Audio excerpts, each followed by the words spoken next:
नमस्कार, दैनिक भारत में आपका स्वागत है। मुजफ्फरपुर में एक बड़े हथियार तस्कर गिरोह का पर्दाफाश हुआ है। यहां Bihar special task force STF और मुजफ्फरपुर पुलिस की संयुक्त टीम ने कार्रवाई करते हुए 3 लोगों को गिरफ्तार किया है। इसके पास से प्रतिबंधित हथियार AK-47 एसॉल्ट राइफल के अलग अलग हिस्से, 5 कारतूस व 3 मोबाइल फोन बरामद हुआ है। सभी अपराधियों को अलग अलग जगहों से दबोचा गया है।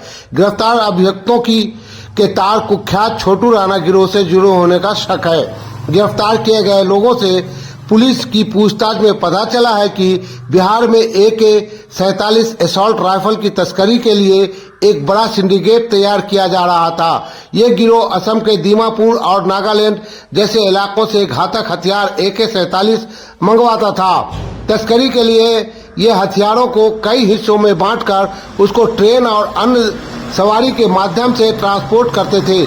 मांग होने पर इन पार्ट्स को जोड़कर राइफल का रूप दे दिया जाता था।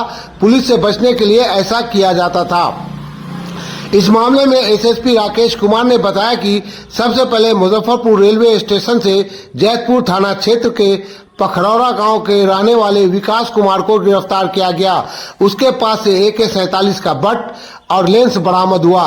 इसके बाद विकास से पूछताछ के दौरान मिली जानकारी के आधार पर वैशाली के अनजान पीर वार्ड नंबर 4 निवासी सत्यम कुमार को AK-47 के अन्य पार्ट्स के साथ गिरफ्तार किया गया। इसके बाद मुजफ्फरपुर से ही अनीस को AK-47 के अन्य हिस्सों के साथ गिरफ्तार किया गया। पुलिस को संदेह है कि ये गिरोह कुख्यात छोटू राणा गिरोह से जुड़ा हुआ है, जो कि मुजफ्फरपुर और वैशाली इलाके में काफी सक्रिय है। इस गिरोह के खिलाफ हत्या, लूट समेत कई गंभीर अपराधों के मामले दर्ज हैं। बताया जा रहा है कि पिछले साल उसने मुजफ्फरपुर के सदर थाना क्षेत्र में एक रेस्टोरेंट में फायरिंग कर दहशत फैला दी थी। तभी से बिहार एसटीएफ उसकी तलाश में जुटी हुई थी। इस गिरफ्तारी को बिहार एसटीएफ के लिए एक बड़ी सफलता माना जा रहा है। पुलिस को उम्मीद है कि इन 3 गिरफ्तारियों से छोटू राणा के गिरोह के बारे में अहम जानकारी मिलेगी।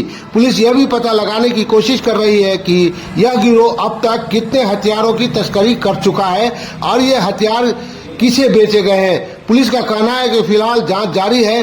जल्द ही इस मामले में और भी खुलासे हो सकते हैं। साथ ही फरार छोटू राणा की गिरफ्तारी के लिए भी छापेमारी की जा रही है। बिहार एसटीएफ की स्पेशल टीम, मुजफ्फरपुर पुलिस की टीम और DIU की यूनिट, इन तीनों ही के द्वारा एक जॉइंट ऑपरेशन किया गया है। एक बहुत स्पेसिफिक इनपुट के आधार पे इस ऑपरेशन में 7 तारीख को अर्ली मॉर्निंग लगभग 2 से 3 बजे के बीच में रेलवे स्टेशन के बाहर 2 लोगों को डिटेन किया गया है और उनके पास से एक AK-47 जो असॉल्ट राइफल होता है उसका बट और उसमें एक लगाने वाली दूरबीन, इन 2 की बरामदगी की गई। जब इन दोनों व्यक्तियों से, जिसमें से एक का नाम विकास है, दूसरे का नाम सत्यम है, दोनों से कड़ाई से पूछताछ की गई तो इनके पूछताछ के आधार पर फकली थाना अंतर्गत एक जगह है मलकोनी, वहाँ पर रेड की गई है। वहाँ पर देवमुनि नामक एक व्यक्ति है जिनकी गिरफ्तारी की गई है और उनकी निशानदेही के आधार पे उनके घर के पास से ही इस AK-47 राइफल को जब्त किया गया है, जो पूरी तरीके से कारगर है और एक ऑटोमेटिक वेपन है। और इनके साथ में 3 मोबाइल भी है जिनको जब्त किया गया है और जब ये वेपन पकड़ा गया है तो इस वेपन के साथ में 5 राउंड जिंदा गोलियां भी हम लोगों के द्वारा जब्त की गई। कितने लोग गिरफ्तार हुए हैं इसमें कुल 3 लोग गिरफ्तार हुए हैं, जिसमें ये तीनों जो है वो बड़े अपराधी हैं। बेसिकली इस 3 लोगों में से 2 लोग कुरियर हैं जो वेपन को अलग अलग पार्ट्स में एक जगह विशेष से लेके यहाँ आते हैं और सप्लाई का काम करते हैं। और जो तीसरा व्यक्ति जिसका नाम देवमुनि है वो रिसीवर है। सब मुजफ्फरपुर का है या कहीं और का है? इसमें 3 लोगों में से 2 लोग मुजफ्फरपुर के रहने वाले हैं, जिसमें देवमुनि व्यक्ति है वो कुर्नी फकली थाना अंतर्गत रहने वाले हैं।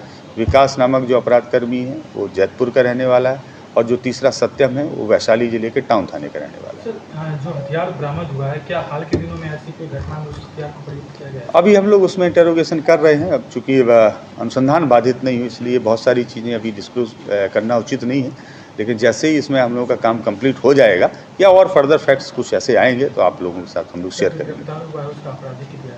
वो आप लोगों को देर शाम तक शेयर कर देंगे, क्योंकि इसके पहले इस टाइप की गतिविधि में इनकी अरेस्टिंग नहीं हुई है। फर्स्ट टाइम इनकी अरेस्टिंग हुई जब ये हथियार सप्लाई के रूप में थी।